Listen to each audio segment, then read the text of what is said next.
to make. Sometimes these honors and accolades can backfire. Recently, New York Magazine voted me as one of the 100 smartest people in New York. And I thought, wow, what a great honor. However, in all fairness, I have to admit that Madonna also made that same list. And next year, Lady Gaga is going to push me off the list entirely. Now today, I'm going to talk about the future, your future. It's very dangerous to make predictions. Let me quote from that great philosopher of American baseball, Yogi Berra. Yogi Berra once said, quote, "Prediction is awfully hard to do, especially if it's about the future." Well, that's what I'm going to talk about today. Now, why ask a physicist to talk about the future? Well, we invented the transistor. We invented the laser. We assembled the internet. We wrote the World Wide Web. And don't forget, we invented television. We invented radio. We invented radar, microwaves. In the hospital, we invented the X-ray machine. We invented the MRI scan, the PET scan. In the biology laboratory, we invented the electron microscope. We sequenced the DNA molecule. And don't forget, we created the space program. And we created the GPS satellite. And we physicists love to make predictions. When we helped to assemble the internet, one physicist predicted that the internet would become a forum of high culture, high art, and high society. Well, today we know that 5% of the internet is pornography. But that's because teenage boys log on to the internet. Just wait until the grandmas and grandpas are on the internet. Then 50% of the internet will be pornography. And before I begin, let me give you a cautionary story. Over 200 years ago, we had the Great French Revolution. And one day, there were three gentlemen about to have their heads cut off at the guillotine. There was a priest, a lawyer, and a theoretical physicist, just like me, about to lose our head to the guillotine. Well, they put the priest's head on the chopping block, and they asked him, "Do you have any last words?" And he said, "Yes." He said, "Yes." He said, God from above shall set me free." Well, we'll see about that. All eyes were on the blade. They raised the blade. The blade came down, swoosh, and stopped right before it hit the neck of the priest. The crowd gasped. They'd never seen this before. And the crowd said, "Let the priest go. Today, God has spoken. And now let's see about the lawyer." Well, they put the lawyer's head on the chopping block. And they asked him, "Do you have any last words?" And he said, "Yes, yes, maybe the spirit of justice. Justice shall set me free." Well, all eyes were on the blade. They raised the blade. The blade came down, swish, and stopped right before it hit the neck of the lawyer. This time, there was dancing in the streets of Paris. People were saying, "God has spoken, justice has spoken." And now, let's see about the physicist. Well, they put the physicist's head on the chopping block, and they asked him, "Do you have any last words?" And he said, Yeah, I got some last words. And he said, I don't know too much about God, and I know even less about the law, but I do know one thing. If you look up, you'll see that the rope is stuck on the pulley.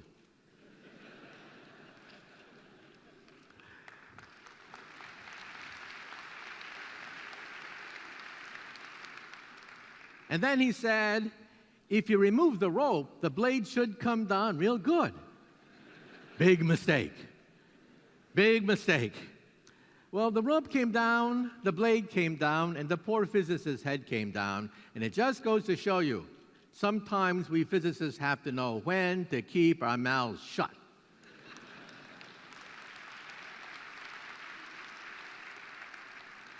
Nonetheless, today I'm going to open the mouths of 300 of the world's top scientists that I've had the privilege of interviewing for BBC television, the Discovery Channel, the Science Channel.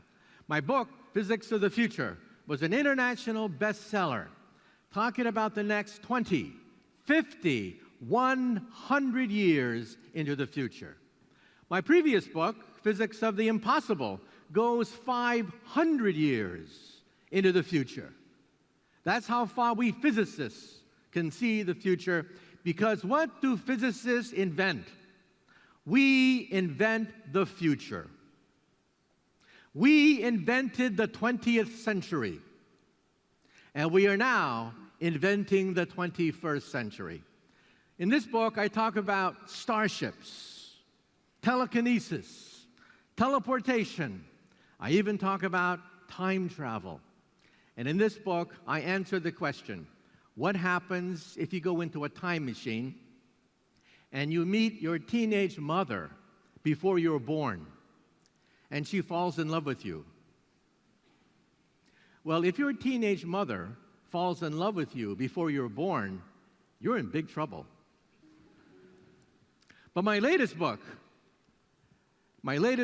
is about the greatest mystery in the universe, the human mind. The most complex object in the known universe is the human brain. But using physics, we can now, in the laboratory, demonstrate telepathy, mind reading, telekinesis, moving objects with the mind, recording memories, photographing dreams. We can now photograph a dream. In the future, when you wake up, you'll push a button and see the video of the dream that you had the previous night. But you may say to yourself, ha! You guys cannot predict the future. You guys cannot predict the past. Nobody predicted the crash of 2008. Well, that's not quite true. Let's talk about the crash of 2008. First of all, where does wealth come from anyway? Where does wealth come from? Ultimately, wealth comes from science and technology. But science comes in waves, which create waves of wealth. But wealth is restless. It has to go someplace. And where does it go? Often to create a bubble. And when the bubble pops, you get a depression. So let's talk about the waves of innovation. Around 1800, we physicists unlocked the secrets of thermodynamics. We could take a lump of coal and calculate how much energy you can extract from a lump of coal. That initiated the Industrial Revolution. All of a sudden, we had steam power, locomotives, factories, creating wealth on a scale never seen before by an agrarian society. But wealth has to go someplace. Where did the wealth go?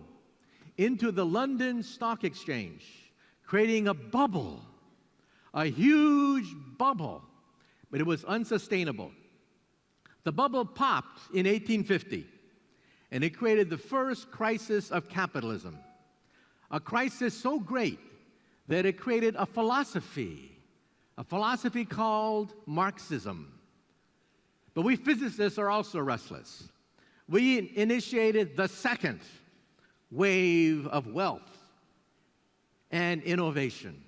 We physicists unlocked the secret of electricity, magnetism, and the internal combustion engine.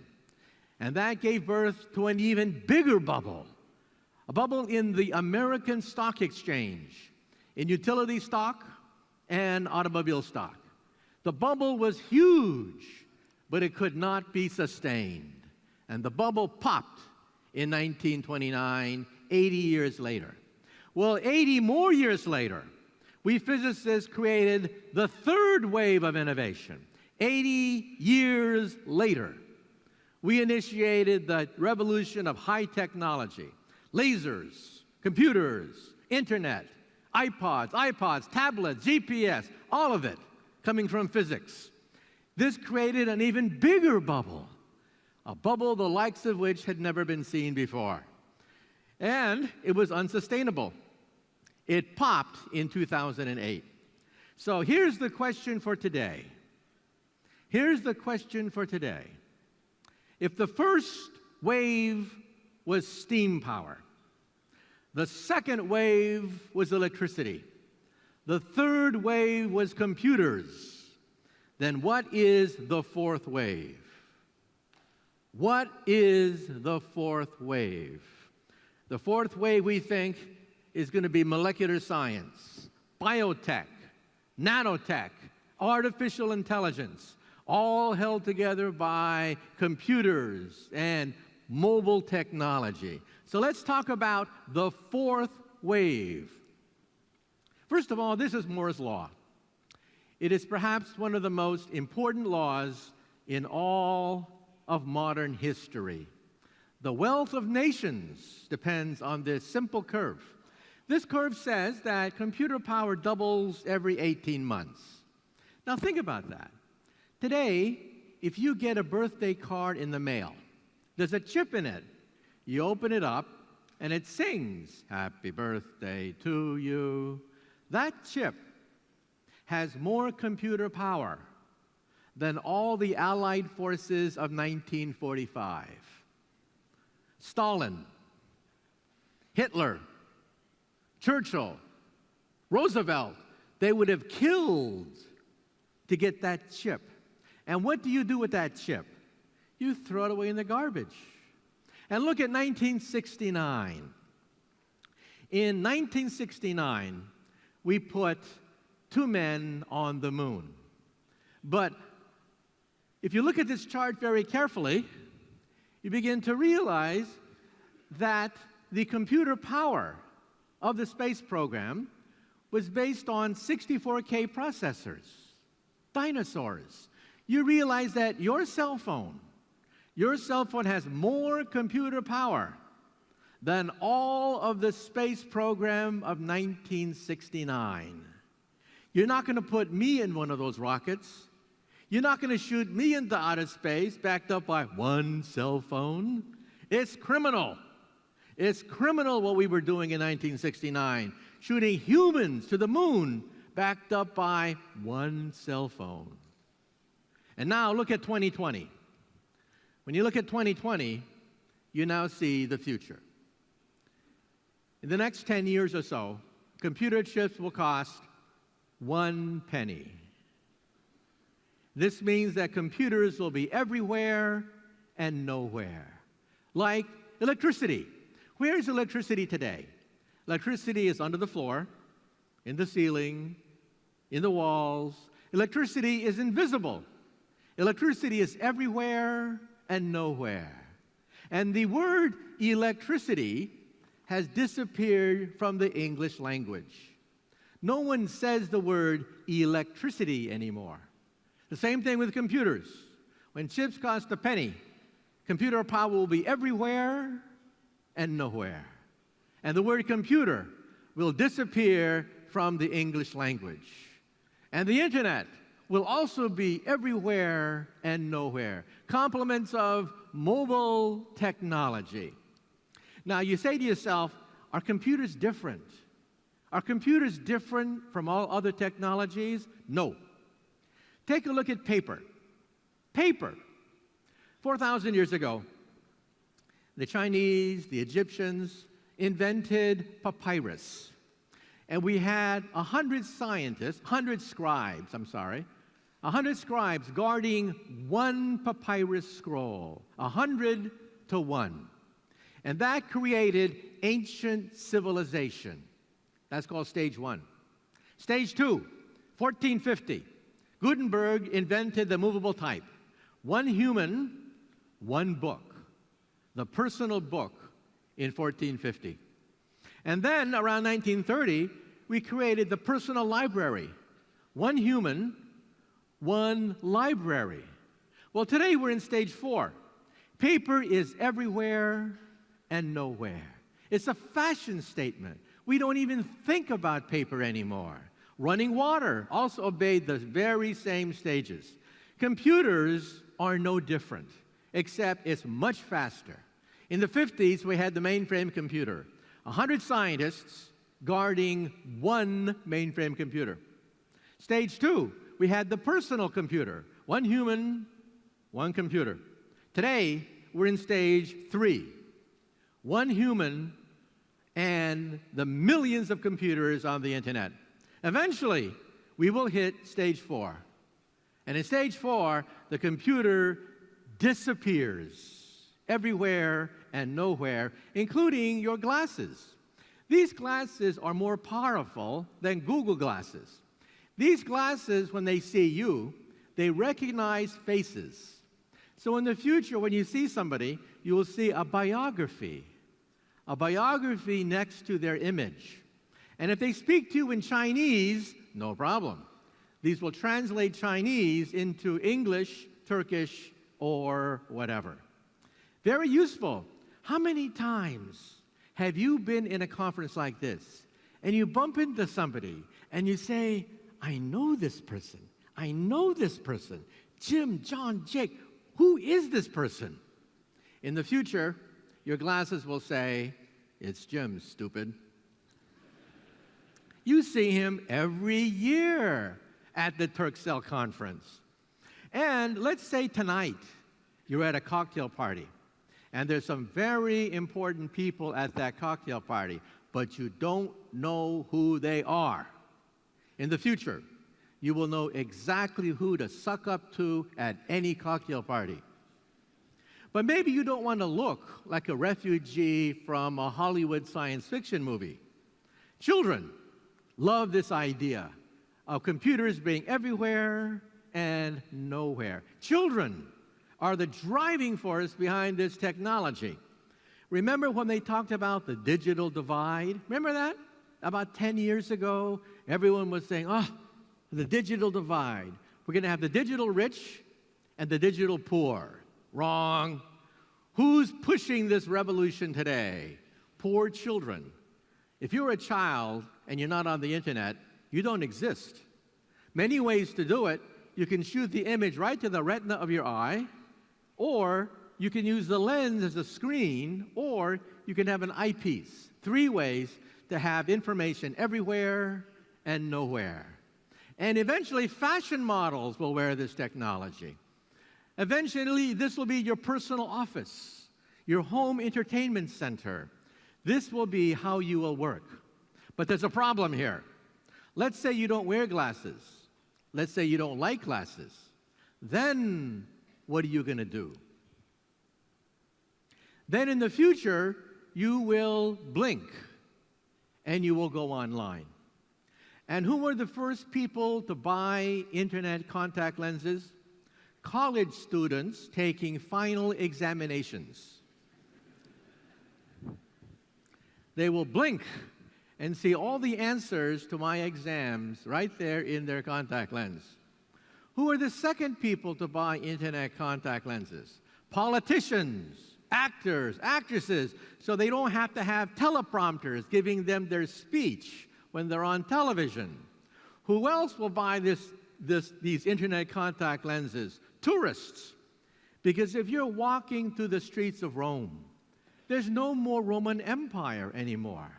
In the future, as you walk through the Forum, you'll see the Roman Empire resurrected from the ruins in your contact lens.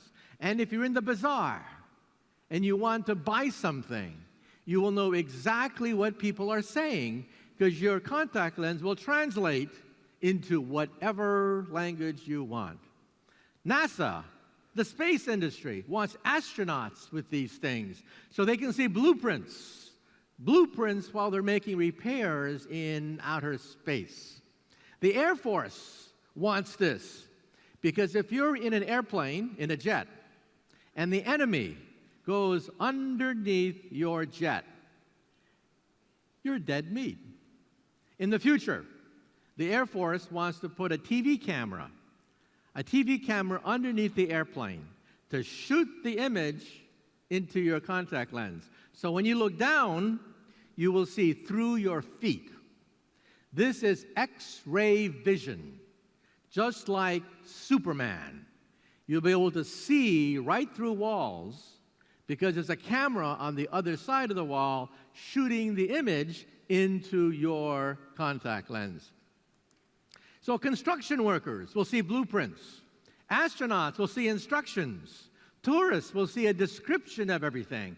This is called augmented reality. Now, virtual reality is for children. That's when you put on glasses and see a cartoon. That's called virtual reality. This is different. This is called augmented reality. When you see information, biographies, movies, whatever, simply by blinking. Now, you've seen this before. There's a Hollywood movie which first introduced augmented reality. What was that Hollywood movie? Well, here is the former governor of California in a very bad mood. This is Arnold Schwarzenegger in the movie Terminator. And when the Terminator robot sees you, he sees a biography right next to your image. And the military has a working version of this. You may say to yourself, isn't this science fiction?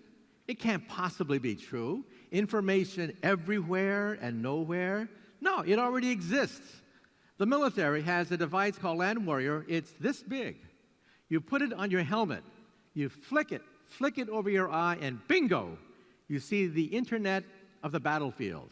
Enemy forces, friendly forces, artillery, fire. This already exists. So who will want this technology? Everybody.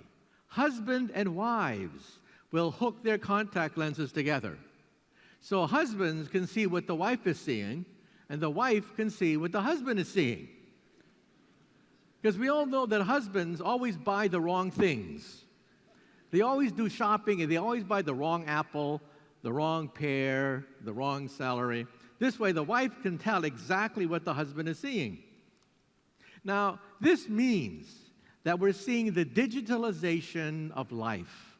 Mobile technology everywhere and nowhere.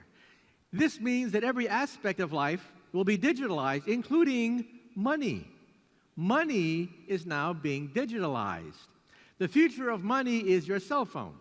You will point and click, and that's how you will buy things in the future. Point and click.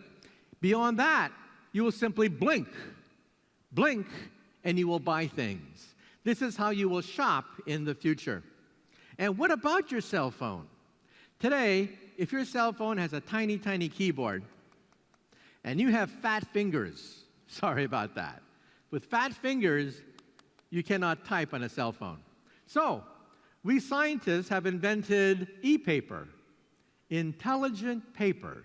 You will scroll out from your cell phone as much intelligent paper as you want, a bigger keyboard as you want. In fact, we can make yards of this stuff, yards and yards of intelligent paper, because chips only cost a penny a piece. This is the future of wallpaper. Wallpaper in your house will be intelligent, because intelligence is almost for free. Today, if your wallpaper is old, discolored, stained, torn, what do? You suffer. That's what you do. In the future, you go to the wall and say, mirror, mirror on the wall, please change color. And let's say it's 4 o'clock in the morning, and you feel a pain in your chest. Is it a heart attack? Or is it the pizza you had last night? You go to the wall and say, mirror, mirror on the wall, I want to talk to RoboDoc right now. Boom! RoboDoc appears in your wallpaper. Artificially intelligent, a doctor that accesses the entire internet, giving you almost free medical advice anytime, anywhere. And let's say you're in a car accident. You're in a car accident, and you need a lawyer real fast. What do? Boom, robo-lawyer appears. Robo-lawyer accesses the entire legal literature, talks to you in plain language, and tells you exactly what the law says. These are called intelligent systems, pioneered by IBM. Intelligent systems take knowledge, specialized knowledge, and make it available almost to everybody. Health costs are rising very rapidly. People are getting older.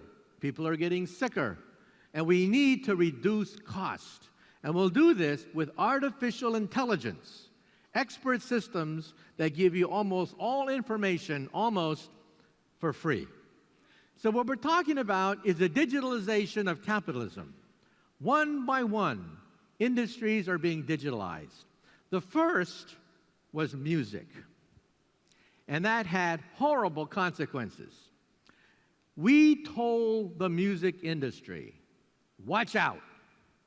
A song is less than a megabyte. The internet will just eat it up. The music industry said, ha, people will always buy music the old-fashioned way. Wrong. You know who controls the music industry today? Who controls the music industry today? It is Apple computers. Apple computers through iTunes. What's the lesson here?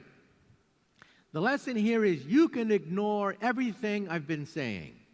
You are free to ignore everything that I've been saying.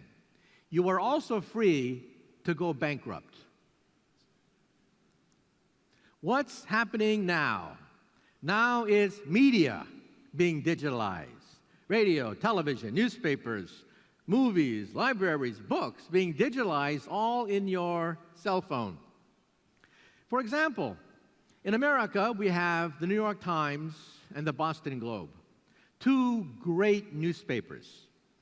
About 10 years ago, the New York Times paid $1 billion to buy the Boston Globe. Logical, two great newspapers. But a few months ago, the New York Times sold the Boston Globe. For how much? About 10% of the original cost. How much did the New York Times lose? $1 billion. The New York Times bet against technology. They bet against Moore's Law, and they lost. So you're free to do anything you want. To ignore the digitalization process, you will simply go bankrupt. What's next? What's next to be digitalized is transportation, medicine, education, retailing. They're next to be digitalized. So watch out. If your company, if your job is involved in these areas, watch out. So let's take them one at a time.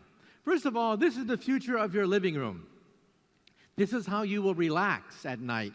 You'll be surrounded 360 degrees by intelligent walls, and you will access as much information as you want. This means that even presents and holidays will be digitalized. Chips are being put in toys now. Chips are being put in toys, making toys intelligent. And this is creating a problem for the English language. We have a contradiction in terms called smart Barbie dolls. That's a contradiction in terms. Another contradiction in terms is Microsoft Works. That is also a contradiction in terms. This is also the future of your love life. Let's say it's Friday night, you have no date, you're all alone. What do? Well, in America, we all know what you do on Friday night if you have no date. You get stone drunk. In the future, you go to the wall and say, mirror, mirror on the wall, who's available tonight? Boom. All the pictures of everyone who's available that night appear. You go on a nice dinner, that's not going to change. We'll still have to eat in the future. And at night, you say, mirror, mirror on the wall. We want to see an old-fashioned movie like Casablanca, except remove Humphrey Bogart's face and put my face instead. You will be the hero of every action movie of the future. Now, television has been stuck for 50 years. It's a flat screen. The holy grail of television is 3D without glasses. For 50 years, we wanted 3D television without those smelly, clunky, sweaty glasses. We finally did it. Watch for it in your living room in the next few years. 3D without glasses. The secret is the screen. The screen consists of thousands of vertical lines. Each vertical line is a prism, cuts the image in half. One half goes to the left eye, one half goes to the right eye, and bingo, 3D without glasses. So this is the digitalization of your living room. This is the digitalization of your office. This is how you will work in the future. Notice that there's no PC there. Why? In the future, there's only one place for the PC, and that is a museum. These are scrap computers. They only cost a penny. You scribble on them and then throw them away. And when you go from room to room, room to car, car to home, home to work, the scribbles follow you in the cloud. This is called the seamless transfer of information in the cloud. The cloud is everything. The computer is nothing. And this is your cubicle of the future. It'll be wraparound, flexible, 3D, gorgeous color. Your workplace of the future will be so beautiful, you will never get any work done in the future. This is how you will drive to work in the future. The car of the future drives itself. Watch for it in your garage before 2020. We expect that by 2020, many people will have driverless cars in their garage. The secret is the GPS system and radar in the fenders. Now, I drove this car. BBC Television flew me down to North Carolina, and they put me in this car. So there I was, driving this car. And then the cameraman said, "Let go of the steering wheel." And I said, "What? You crazy? You nuts? I'm not going to let go of the steering wheel." And the cameraman said, "Trust me. Let go of the steering wheel." So I closed my eyes, I let go of the steering wheel, and the car drove itself. Now let's do a science experiment. Today, after the lecture, when you get in your car, do this. This is how you will drive in the future. One of my colleagues is in Silicon Valley. That's how he drives to work every day. Every day he drives to work like this. It's legal in California to drive a driverless car. And remember that in America, 30,000 people die in car accidents every year. But computers don't fall asleep. Computers do not get distracted. The words traffic accident will also disappear from the English language.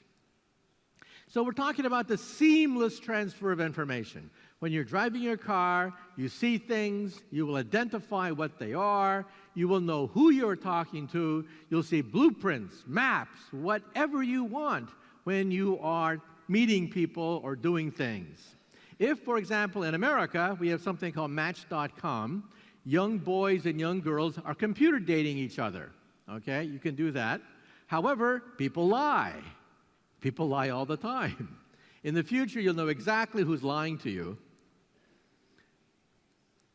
And how will you buy things in the future?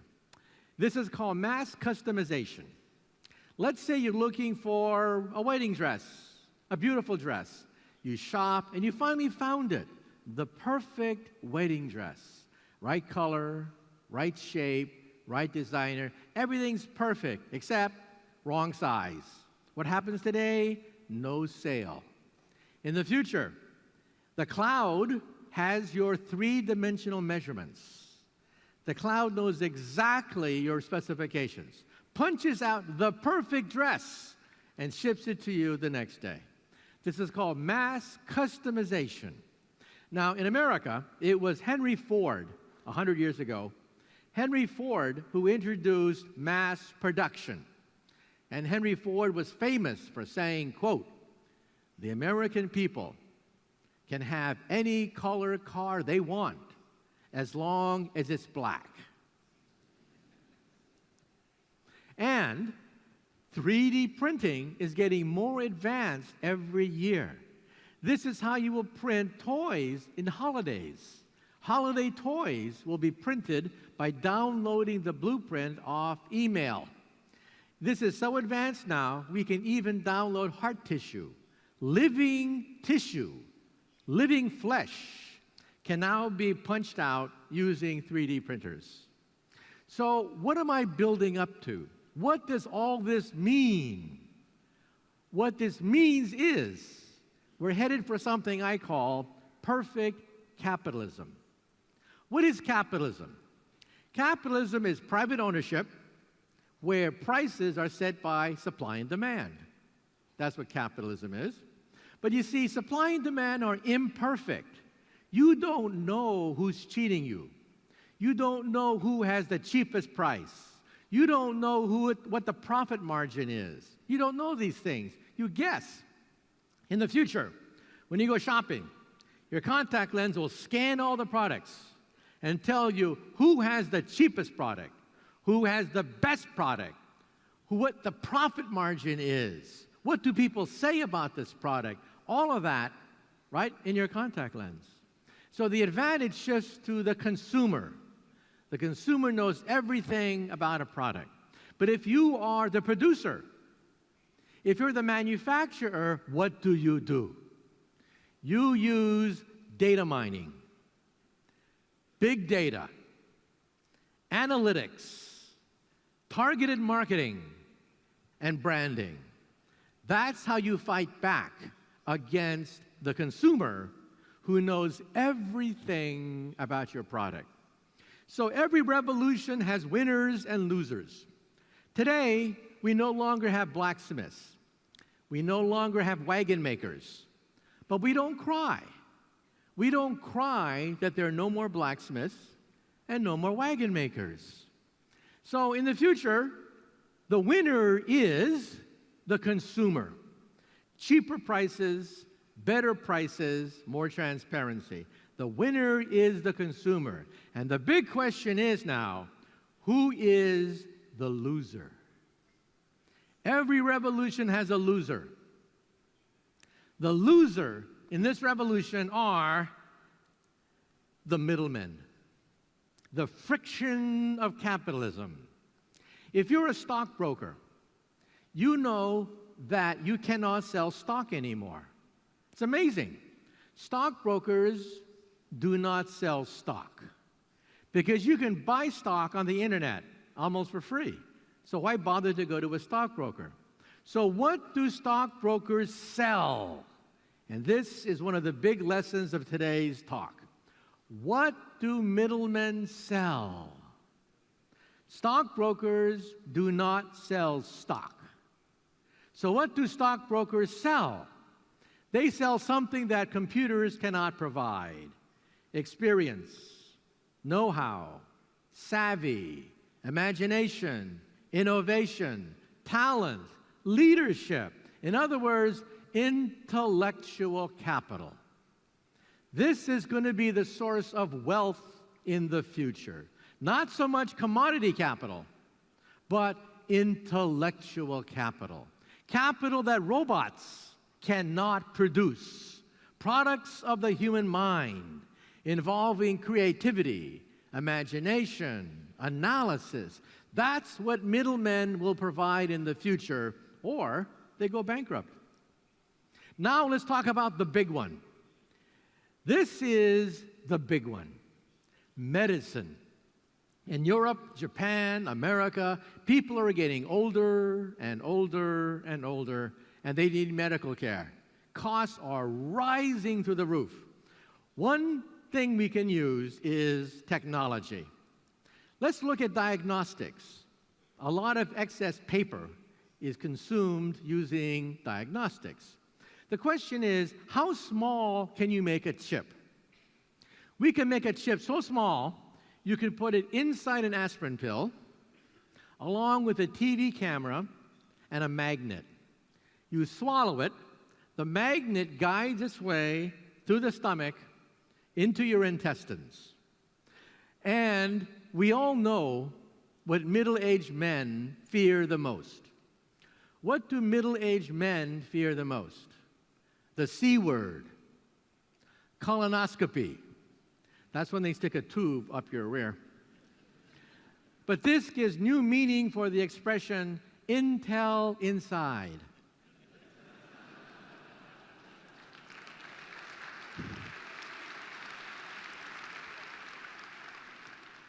Yes, in the future, Intel will always be inside. But even cancer is now, we think, will be conquered, at least partially, by nanotechnology. Medicine is going to be turned upside down by nanomedicine. We can make a molecule that seeks out individual cancer cells and kills them one by one. This is amazing. It's undergoing human trials now. This is not science fiction. Molecules that kill individual cancer cells one by one. This could be the future of cancer research. Targeted therapy, not chemotherapy. Chemotherapy is horrible. That's when your hair falls out, your skin has premature aging, you vomit all the time. That's chemotherapy. This is targeted therapy, complements of nanotechnology. But what about preventing cancer before it forms? Even before it forms. In the next slide, you will see a revolutionary instrument, something that is amazing. The word tumor could disappear from the language. In the future, we will no longer say computer. We will no longer say traffic accident, and we will no longer say tumor because of the next invention. Your toilet.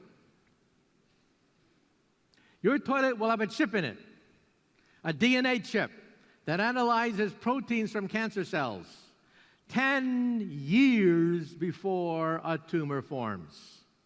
If you are a woman and you feel a lump in your breast, it's too late. It's really too late. It is impossible to save the breast. You're on the operating table almost immediately.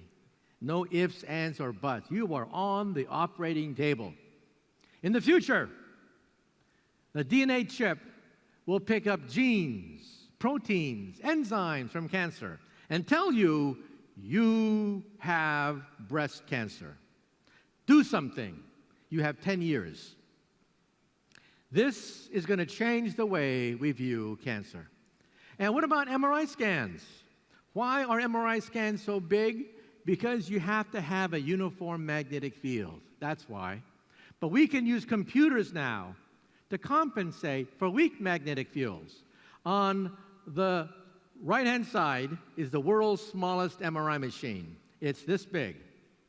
So the question is, how small can you make an MRI machine by the laws of physics? And the answer is this big. You are now looking at the future of medicine. you will have more computer power in your cell phone than a university hospital today. And what will we do with this technology? With the genome, we will sequence them and create a human body shop. This is an ear. It's made out of plastic. You take cells from your ear, put it in the plastic then allows it to grow. Plastic dissolves, leaving a perfect ear. We can grow ears from your own cells. Bone on the left, cartilage on the right, noses, ears. This is a bladder, an entire bladder grown from a young woman's own cells.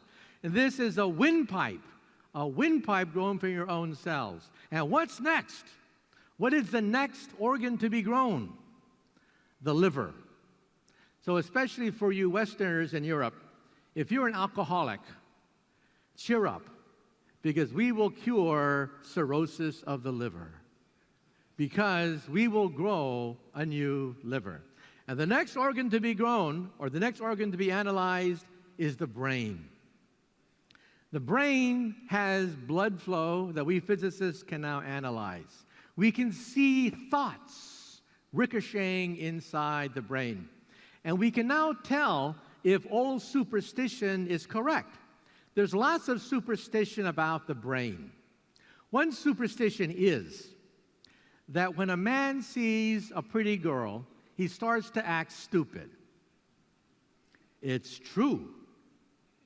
You can show using brain scans that when a man sees a pretty girl, blood drains from his cortex, and he becomes mentally retarded as a consequence. Absolutely true. We measure that in the laboratory now. And you can now connect the brain to a machine. This man is paralyzed, but we connected his brain to a computer. He's totally paralyzed. He cannot even scratch his nose. He can now surf the web, read email, write email, operate his wheelchair, operate household appliances. Even my colleague Stephen Hawking is now being hooked up to a computer mentally. So you can now control mechanical arms, mechanical legs. If you saw the international football games this summer, the man who started the football game in Brazil was totally paralyzed. But at Duke University, they connected his brain to mechanical arms and legs, and he kicked the football. So we're talking about the fact that we're now going to be able to computerize the human body, the digitalization of the human body. So let's now have the video. In the video today, we're going to go to the future of the hospital, where we're going to grow human organs to specifications. So let's have the video now, and we're going to go to a hospital of the future, compliments of the Discovery Channel. Let's now have the video.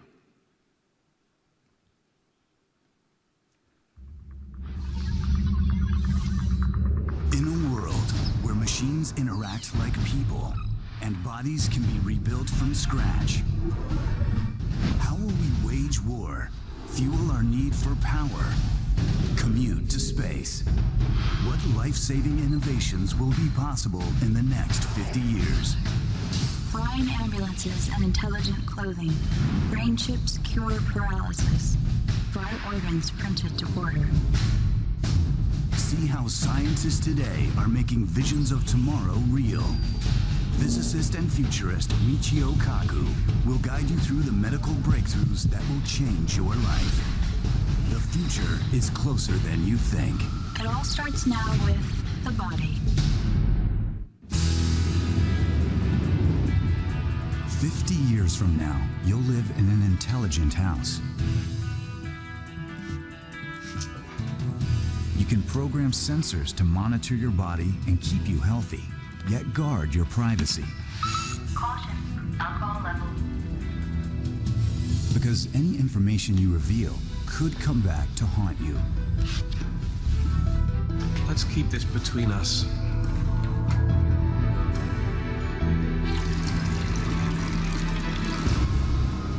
Computer chips connect you to the entire city, including your insurance company. The good news is you'll live a lot longer because an agent gives you a remote physical every 3 days. The bad news? You'll have no secrets. Weight, mucous membrane of the mouth. Send health memo immediately. Bonjour, Monsieur Degas. Here are a few more tips for your dental care. Brush your teeth regularly using the ultrasound toothbrush. Which will give away the fact that Alan was partying last night and his premiums will go up as a result. Thanks for your attention. He must be joking. Get the car, please. Alan's clothing looks quite ordinary, but that's deceptive because woven inside the fabric are dozens of tiny computer chips and sensors monitoring his health. When he puts on his clothing, he goes online. Now get this. If he's ever knocked unconscious, his clothes will automatically identify his coordinates, alert the authorities, and upload his entire medical history before the ambulance arrives. In the future, you will have a doctor in your clothing. When you have a severe accident, brain cells can die within 6 minutes. The ambulance of tomorrow will not only reach you in time, it will carry a medical revolution that can save your life.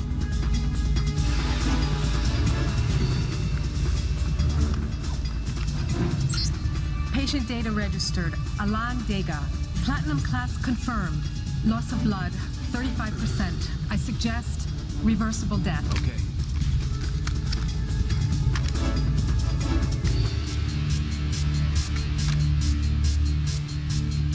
After a severe accident or heart attack, every second brings us closer to death. So wouldn't it be great if one day we could somehow stop the clock? In the future, EMT crews could use a technique called reversible death or suspended animation. They will replace your blood with an ice-cold saline solution, dropping your body temperature to below 50 degrees Fahrenheit. At that point, brain and heart activity come to a halt. And that's not the only blood substitute that one day could save your life. 50 years from now, we'll have cures for trauma victims that would seem like miracles today. Your left thigh's been fractured and your hip is dislocated. 2 ribs and a second lumbar vertebra are also fractured, but you have a bigger problem. Your artificial heart has fissures. You're gonna open me up. You need a new heart. The print's already in progress. It'll only take another 20 hours.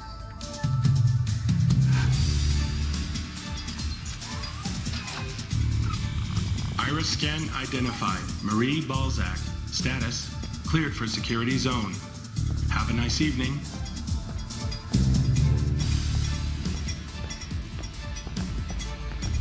In this high-security area, gene specialists have processed the patient's tissue sample. Now they are using it to print a heart. If your car gets banged up because you're in a car accident, what do? You go to the body shop and get a new door or fender. But if you happen to be in that same accident, you could die. Now, consider this. In the United States alone, there are 91,000 patients waiting for an organ transplant.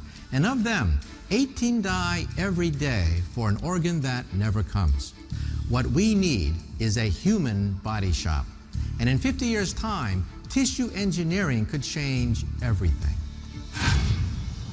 A child today with a defective heart valve has limited options. Valves from animals don't last long, and artificial valves can cause clots.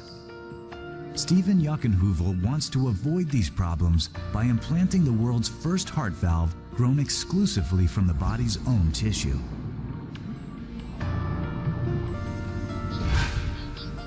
Within an hour, he has the rough form of a heart valve, which he places in a bioreactor.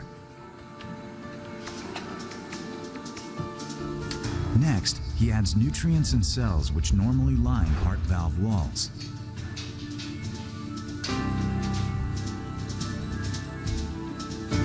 The cells latch onto the structure and start to grow. Within just 3 weeks, a complete heart valve has formed. Finally, a pump exercises the valve to strengthen its walls so it can withstand the high pressures in a human heart. Patient hypotherm. During surgery, doctors won't have to touch the patient. Body temperature 46 degrees. Blood completely replaced with plasma solution. Instead, surgeons will manipulate a 3D model of the body.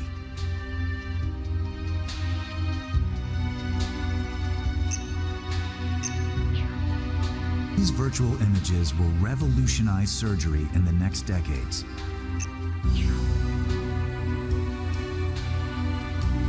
With a click, doctors can switch from a scalpel to a saw. They open the thorax virtually, while robotic arms perform the actual incisions. Are all the main arteries blocked? Yes, you can remove the organ.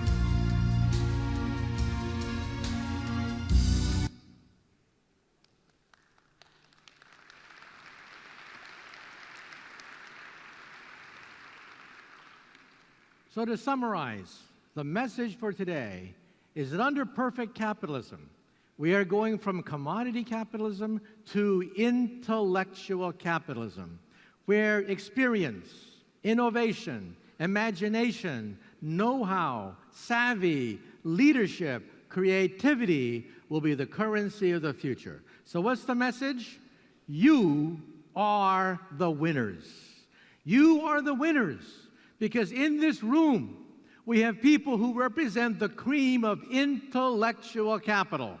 The innovators, the inventors, the entrepreneurs, the dreamers. You are the future. And when I was a child, I had a role model. My role model was Albert Einstein. And let me close by giving you my favorite Einstein story. When Einstein was an old man, he was tired of giving the same talk over and over again. So one day, his chauffeur came up to him, and the chauffeur said, "Professor, I'm really a part-time actor. I've heard your speech so many times, I've memorized it. So why don't we switch places? I will put on a wig. I will put on a mustache. I will be the great Einstein, and you can put on my hat and be my chauffeur." Well, Einstein loved the joke, so they switched places. This went along famously until one day, a mathematician in the back asked a very difficult question. And Einstein thought, oh, the game is up. But then the chauffeur said, that question is so elementary that even my chauffeur here can answer it for you. Thank you very much. You've been a great audience. And remember, you are the future. You represent the cream of intellectual capital. Congratulations, you are the future.